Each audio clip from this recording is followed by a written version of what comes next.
کہا جاتا ہے کہ میڈیا کا کام عوام کو ملک کے ساتھ وفادار بنانا ہے۔ اس وفاداری کا سب سے پہلا تقاضا یہ ہے کہ میڈیا نظریاتی سرحدوں کا تحفظ کرے۔ اسی طریقے سے جو گائیڈ لائن دفاعی ادارے انہیں دیں اس کے تحت وہ نشریات اور خبروں کو جاری کرے۔ وہ ملک دشمنوں کو ہیرو بنا کر پیش نہ کرے، ہماری اقدار کا تحفظ کرے، فوج کی محبت لوگوں کے دل میں اجاگر کرے، اور جس وقت انہیں بتایا جائے کہ فلاں سیاستدان، جماعت یا گروہ ملک سے وفادار نہیں ہے تو وہ پھر اس کی تشہیر کرے۔ ملک سے محبت کا یہ تقاضا ہے کہ میڈیا نظریہ پاکستان کے دشمنوں سے دور رہے، اسی طریقے سے ہمارے دشمنوں کے مظالم کو بھی اجاگر کرے۔ جو خارجہ پالیسی ہمارے عسکری ادارے طے کرتے ہیں اس کے تحت دوست اور دشمن ممالک کی تمیز کے ساتھ خبریں نشر کرے۔ اسی کے ساتھ ساتھ ایک اور نقطہ ہے 12واں، اس میں یہ ہے کہ عوام کی تعلیم و تربیت، اصلاح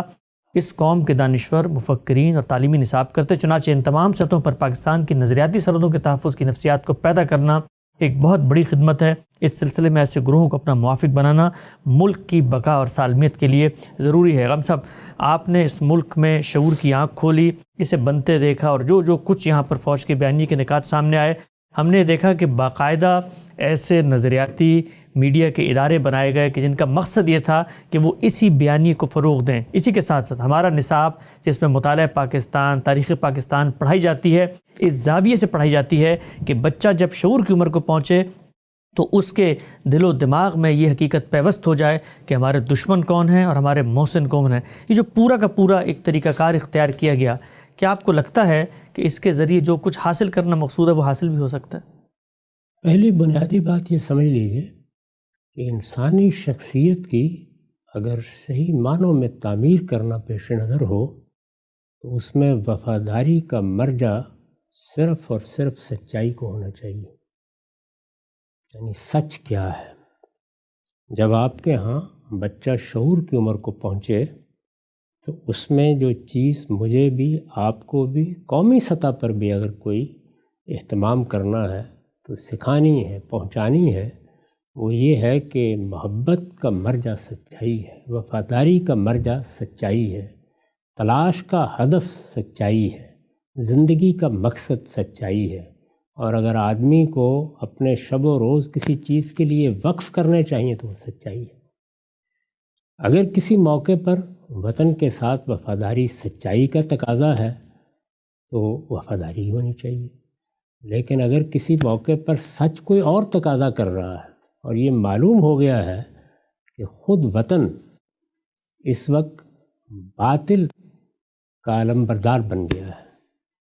تو ہے ترک وطن سنت محبوب الہی۔ یعنی ہمارے ہاں تو صرف سچائی ہے، اور ہمارے مذہب میں بھی اور انسانی اخلاقیات کی صداقتوں میں بھی جس کو ہدف نصب العین اور تمام تر صحیح کا حاصل قرار دیا گیا ہے۔ اس لیے یہ بڑی خطرناک بات ہے کہ کوئی عسکری ادارہ یا کوئی بھی ادارہ بیٹھ کر یہ طے کرے کہ یہ باتیں وفاداری کا تقاضا ہیں اور یہ باتیں بے وفائی قرار پائیں گی۔ ان کا یہ ضرور کام ہے کہ وہ استدلال کے ساتھ جو بات بیان کرنا چاہتے ہیں کریں۔ وہ حکومتیں بھی کرتی ہیں، وہ دانشور بھی کرتے ہیں، وہ علماء بھی کرتے ہیں، اور جو چیزیں کسی قوم کی حفاظت یا جارحیت کے مقابل میں اس کے دفاع سے متعلق ہیں وہ عسکری ادارے بھی کرتے ہیں۔ حقائق کو سامنے رکھنا اور حقائق کا شعور پیدا کرنا یہ ان کا کام ہے۔ لیکن میڈیا ہو، میڈیا کیا ہے؟ میڈیا میں افراد بیٹھے ہوں گے نا، یعنی کوئی دانشور ہوگا، کوئی محقق ہوگا، کوئی عالم ہوگا، کوئی شخص صحافی کی حیثیت سے خدمات انجام دے رہا ہوگا، افراد ہیں۔ تو افراد کو جس چیز کی تعلیم دی گئی ہے وہ یہ ہے کہ جو معلومات بھی ان کے سامنے آئیں وہ کسی عسکری ادارے کی طرف سے آتی ہیں، وہ کسی مورخ کی طرف سے آتی ہیں، وہ کسی سیاستدان کی طرف سے آتی ہیں،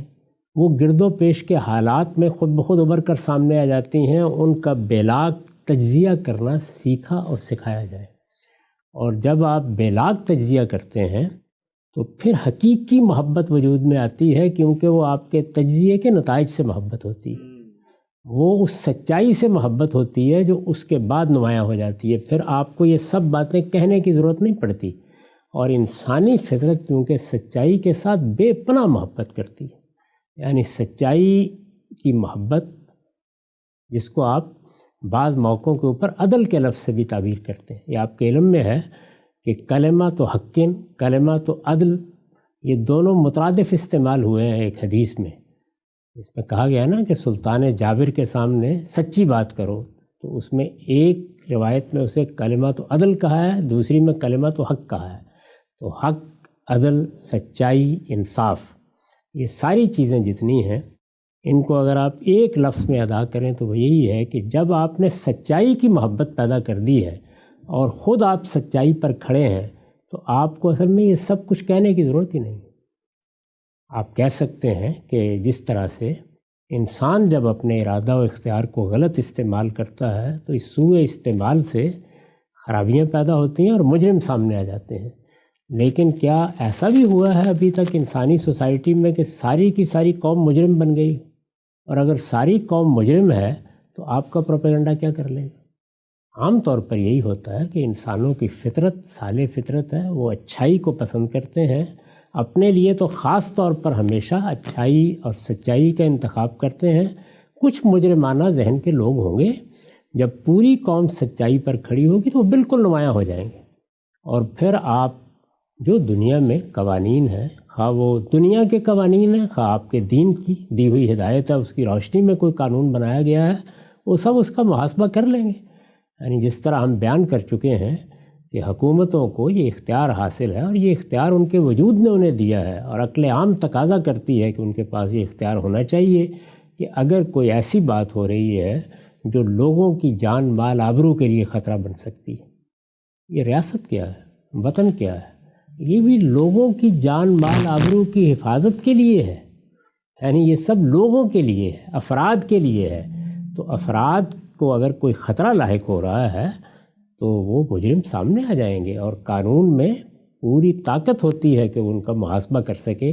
جس وقت آپ اس طرح کے ایجنڈا کو لے کر چلتے ہیں، اس نوعیت کا پروپیگنڈا کرتے ہیں، اس طرح کی وفاداری اور غداری کے فتوے دیتے ہیں، اور پھر میڈیا کو یا دوسرے ذرائع کو یا اپنی قوم کی دانش کو یا اپنے علماء کو اس کے لیے استعمال کرتے ہیں، تو یہ حقیقت ہے کہ آپ خود بھی جانتے ہیں کہ آپ جھوٹ بول رہے ہیں، اور وہ بھی جانتے ہیں کہ وہ جھوٹ بول رہے ہیں، چنانچہ بجائے اس کے کہ لوگوں میں سچائی کی محبت پیدا ہو، وہ جھوٹ بولنے کو اپنا ہنر بنا لیتے، جھوٹ سے توقعات وابستہ کرتے، جھوٹ کی بنیاد پر اچھے نتائج کی امید رکھتے، اور پھر یہ خیال کرتے ہیں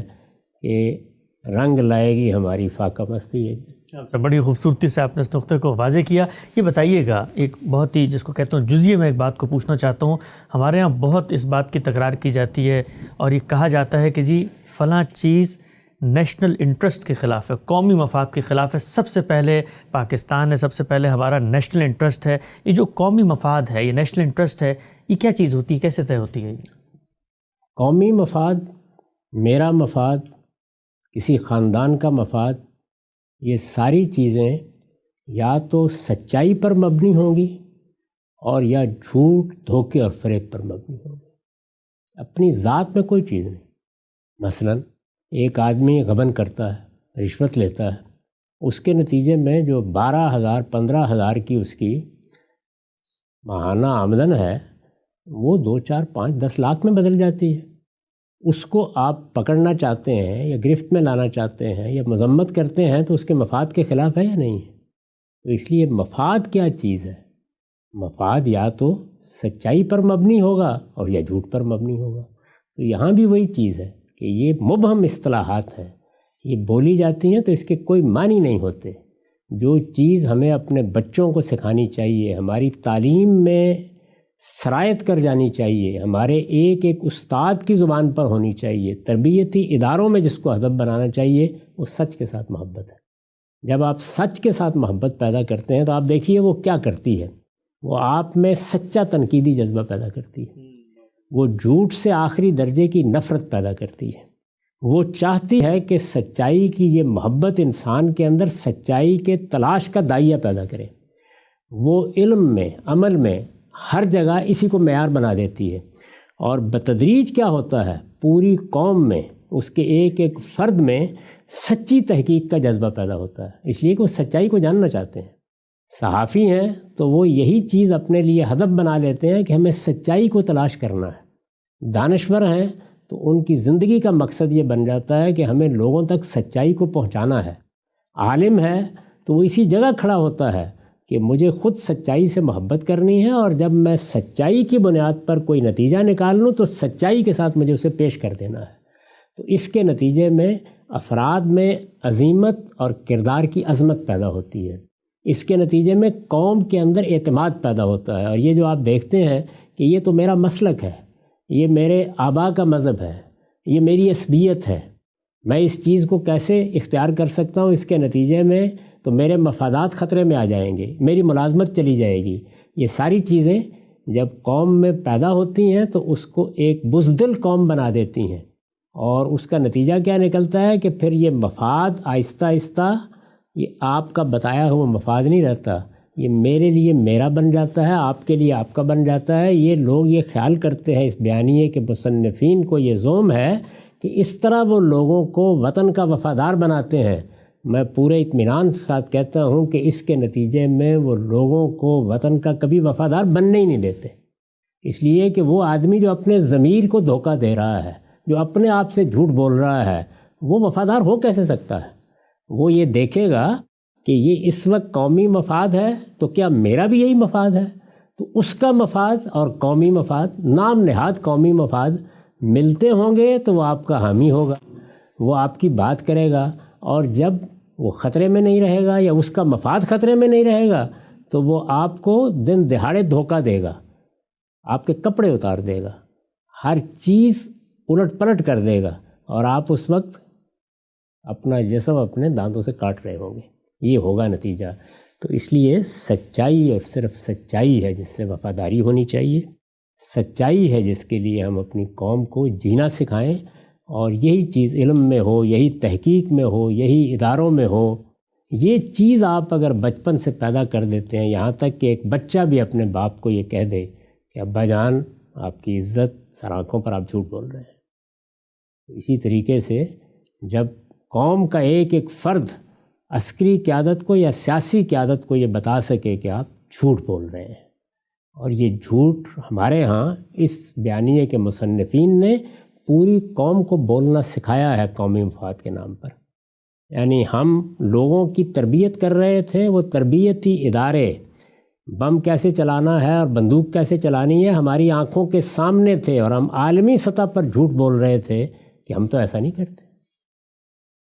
یہ میں نے ایک مثال دی، ایسی دسیوں مثالیں میں دے سکتا ہوں جو سنی سنائی نہیں ہیں، میرے بالکل براہ راست مشاہدے پر مبنی ہیں۔ میں نے 30-35 سال تک قومی مفاد کے نام پر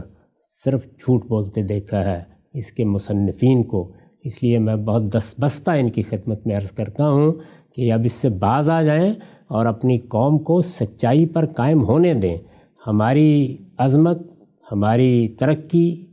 ہمارے وقار، سب کا راستہ یہی ہے کہ ایک ایک بچہ ہم میں سے سچائی کا وفادار ہو۔ اور اگر آپ کا وطن سچائی پر ہے تو بھائی جب سچائی کے وفادار پیدا ہو جائیں گے تو وہ آپ کے وفادار کیوں نہیں ہوں گے؟ بہت ہی اہم نقطہ۔ اور اگر آپ جھوٹ بول رہے ہیں تو کوئی شریف و نفس آدمی کیوں آپ کا وفادار ہو؟ تو اصل چیز سچائی ہے، اور سچائی ہی دین ہے، سچائی ہی حقیقت ہے، اور سچائی ہی کے نتیجے میں اعلیٰ علم پیدا ہوتا ہے۔ اور جو لوگ سچائی پر اپنی قوم کی تربیت کرتے ہیں انہی پر اللہ تعالیٰ کی وہ رحمت نازل ہوتی ہے جس کو قرآن میں بیان کیا گیا ہے کہ لَأَكَلُوا مِن فَوْقِهِمْ وَمِن تَحْتِ أَرْجُلِهِمْ۔ آسمان اپنی نعمتیں ان پر برساتا ہے، زمین اپنے خزانے ان کے لیے اگل دیتی ہے، اور اسی طرح کی قومیں ہیں جو سچائی پر قائم ہوتی ہیں، جو دنیا بھر میں اپنا وقار قائم کر لیتی ہیں، اور پھر لوگ ان پر اعتماد ہی نہیں کرتے۔ اگر وہ صورتحال پیدا ہو جائے جو اس وقت ہمارے ہاں معیشت کی ہوئی ہے تو لوگ اپنے خزانے بھی آ کے لٹا دیتے ہیں۔ ہم سے بڑی اہم بات اور بڑی دردمندی اور متاع درد و افسوس کے ساتھ آپ نے اس کو پیش کیا۔ ایک اور توضیح نقطہ میں پوچھنا چاہتا ہوں، ہم لوگوں نے جس وقت اس ملک کی تاریخ پڑھی اور اس ملک کے اندر جو سیاسی حرکیات کے اندر تبدیلی آئی، سماجی مطالعہ کیا، تو ہر جگہ پہ یہ بات نظر آئی کہ خواہش یہ ہے کہ اگر سچائی بیان کر دی جائے تو پھر قومی وحدت کی جو ہے وہ تو شرازہ بندی ہو جائے گی، اور وہ جو ایک یکجہتی کا تصور ہے، مثلا اگر یہ بتا دیا جائے کہ جی دشمن نے رات کے اندھیرے میں حملہ نہیں کیا تھا، آپ نے آغاز کیا تھا اور اس کے بعد پھر آپ کو منہ کی کھانی پڑی، تو پھر اس کے بعد ہم لوگوں کی جو قومی نفسیات ہے اس میں جو ادارے ہیں ان کا وقار کیسے برقرار رہے گا؟ یعنی اداروں کا وقار پھر وقتی طور پر ہی ہوگا نا، اس کے بعد بے وقاری کی وہ انتہا ہوگی کہ میں بھی بیٹھا ہوا بے وقار کر رہا ہوں گا، آپ بھی کر رہے ہوں گے، اور خود ان کے اپنے تربیت یافتہ لوگ بھی کر رہے ہوں گے، تو یہی ہوگا نا، یعنی ہر شخص یہ کہہ رہا ہوگا۔ تو اس لیے اگر اس وقت بھی سچ بولا جاتا، دیکھیے رسالت مآب صلی اللہ علیہ وسلم نے، انبیاء علیہ السلام کی جو تاریخ ہمیں معلوم ہے، اس نے دنیا میں جو بڑی شخصیات پیدا ہوئی ہیں اور انہوں نے سیاست میں کوئی کردار ادا کیا، انہوں نے سچ بولا ہے۔ یہ سچ ہے کہ جس کی بنیاد پر آپ عظمت کی طرف بڑھتے ہیں، کامیاب ہوتے ہیں۔ چنانچہ آپ دیکھیے کہ یہ جتنے اس طرح کے مارکے ہوئے جن میں جھوٹ بولا گیا، بالآخر اس جھوٹ کی ہنڈیا چوراہے میں پھوٹ گئی، دیکھ لیا کچھ بھی نہیں ہوا اس کے نتیجے میں۔ یعنی اس جھوٹ نے ایک اور جھوٹ کو جنم دیا، اس نے ایک اور جھوٹ کو جنم دیا، اور آخر میں کوئی چیز باقی نہیں رہی۔ تو کسی قوم کے لیے عظمت کا مقام اصل میں سچائی میں ہے۔ آپ کے ہاں جو قیادت پیدا ہوئی تھی اس پر آپ 10 اعتراضات کر سکتے ہیں، کیا میں پاکستان سے پہلے کی قیادت کی بات کر رہا ہوں، لیکن جس چیز پر پوری قوم نے اعتماد کیا وہ کیا تھا، وہ یہ ہے کہ ہماری قیادت سچ بولتی ہے، سچ بولتی ہے، یعنی سچائی پر کھڑی ہوئی قیادت ہے کہ جو وہ اعتماد دیتی ہے قوم کو کہ یہ میں کر رہا ہوں، اگر میں نے کوئی غلطی بھی کی ہے تو میں بتاؤں گا کہ یہ غلطی مجھ سے ہوئی ہے، اور اس غلطی پر بھی میں اپنی قوم کو اعتماد میں لوں گا۔ تو ضمیر اگر صاف ہے اور اگر آپ فی الواقع اپنے آپ کو اپنے رب کے سامنے جواب دہ سمجھ کر سچ بول رہے ہیں، تو پھر وہ قیادت پیدا ہوتی ہے جس کے بارے میں کہا گیا ہے کہ نگاہ بلند سخن دل نواز جاں پرسوز، یہی ہے رخت سفر میرے کارواں کے لیے۔ اب آخری سوال اس نکات کے اوپر یہ اٹھتا ہے کہ دنیا نے اپنے اجتماعی وزڈم اور بصیرت سے بھی کچھ چیزیں سیکھی ہیں۔ مجھے یہ بتائیے گا آپ کا اپنا تجربہ کیا ہے کہ اگر کوئی خرد افروز ہے، ترقی پسند ہے، تجزیاتی صلاحیت رکھتا ہے، تنقید کرتا ہے، ہم نے دیکھا کہ اس بیانیے کی جانب سے جو رد عمل سامنے آیا اس میں ایک چیز بالکل کامن تھی کہ اگر آپ بندے کی زبان بند کرا دیں، اس کو اٹھا لیں، اس کو خاتمہ کر دیں، تو شاید یہ جو سلسلہ ہے سیل رواں کا یہ رک جائے گا۔ آپ کی زندگی کا تجربہ کیا ہے کہ جو شخص تنقید کر رہا ہے، محض اس کی زبان بند کرنے سے کیا وہ تنقید رک جاتی ہے؟ نہ صرف یہ کہ تنقید نہیں رکتی، بلکہ آہستہ آہستہ آپ کی اپنی حیثیت ختم ہونا شروع ہو جاتی ہے۔ اس بیانیے کے مصنفین نے اس وقت جو اپنا حال دیکھا ہے اور جو کچھ ان کے ساتھ ہوا ہے، میں نہیں چاہتا اس کو دہرانا، اس لیے کہ روزمرہ کی چیزوں پر تبصرہ کرنا میں پسند نہیں کرتا۔ کیا یہ واقعہ نہیں ہے کہ اس کے بعد کوئی عزت نام کی چیز باقی رہ گئی؟ یہی ہوتا ہے۔ اس کا آخری نتیجہ کیا نکلتا ہے؟ کسی سازش میں جتنے عناصر ہوتے ہیں وہ ایک دوسرے کو رسوا کرنا شروع کر دیتے ہیں۔ اس میں ہر تیسرا شخص وعدہ معاف گواہ ہوتا ہے۔ اس میں کل کے آپ کے ساتھی آج آپ کے کرتوت بیان کر رہے ہوتے ہیں۔ یہ کام کہیں کر کے دیکھ لیجئے، خاندان میں کر کے دیکھ لیجئے۔ کچھ عرصے کے بعد کئی مرتبہ جو خاص طور پر جوائنٹ فیملی سسٹم ہمارے ہاں رہا ہے، اس میں لوگ ایک دوسرے کے خلاف سازشیں کرتے ہیں۔ ایک وقت آتا ہے کہ انہی میں سے کوئی ایک بات بیان کر رہا ہوتا ہے، کوئی دوسری بات بیان کر رہا ہوتا ہے۔ اسی طرح کا معاملہ سیاسی جماعتوں میں ہوتا ہے، قبیلوں میں ہوتا ہے۔ یہی چیز اگر آپ دیکھیں تو قومی سطح پر ہوئی ہے۔ کیا دنیا میں کوئی شخص یقین کرتا ہے اب ہمارے اوپر کہ ہم نے افغانستان میں مداخلت نہیں کی؟ کوئی یقین کرتا ہے کہ ہم نے کشمیر میں مداخلت نہیں کی؟ کوئی یقین کرتا ہے کہ بمبئی کے حادثے میں ہمارا ہاتھ نہیں تھا؟ مجھے بتا دیں، میں آپ جو جی چاہے کہتے رہیں، دنیا مانتی ہے۔ تو اس کا مطلب یہ ہے کہ رسوا ہو گئے آخری درجے میں۔ اب ہم قومی حیثیت سے لوگوں کے سامنے کھڑے ہو کر یہ بھی نہیں بتا سکتے کہ ہمارے ساتھ یہ حادثہ ہوا ہے، تو یہ دیکھ لیجئے ہمارا حال اب وہ ہو گیا ہے کہ جو اس لڑکے کا ہوا تھا جو شیر آیا کہا کرتا تھا، اب تو شیر آ بھی جائے گا تو کوئی یقین نہیں کرے گا کہ فی الواقع ان کے اوپر کوئی شیر آ گیا ہے۔ اس لیے سری جھوٹ، ایک کے بعد دوسرا جھوٹ، پھر وہ جھوٹ یہ اپنے پروردہ سیاستدانوں کو سکھاتے ہیں، پھر وہ پروردہ سیاستدان اسی جھوٹ کی بنیاد پر پروپیگنڈے کا طوفان اٹھاتے ہیں، اور پھر ایک وقت آتا ہے وہ بیٹھ کے بتا رہے ہوتے ہیں کہ یہ بھی جھوٹ تھا، یہ بھی جھوٹ تھا، یہ بھی جھوٹ تھا، یہ بھی جھوٹ تھا۔ اس کے بعد کیا عزت باقی رہ جاتی ہے؟ اور پھر آپ کے پاس اس کے سوا کیا ہوتا ہے کہ ادھر سے ایک سچائی کو جھوٹ قرار دیا جائے، جھوٹ کو سچائی قرار دیا جائے، ادھر سے آپ کی طرف سے، اور پوری قوم بیٹھی ہوئی دیکھ رہی ہوتی ہے کہ سچ کیا تھا اور جھوٹ کیا تھا، اور آخر میں نتیجہ کیا نکلتا ہے؟ دونوں جھوٹے ہیں۔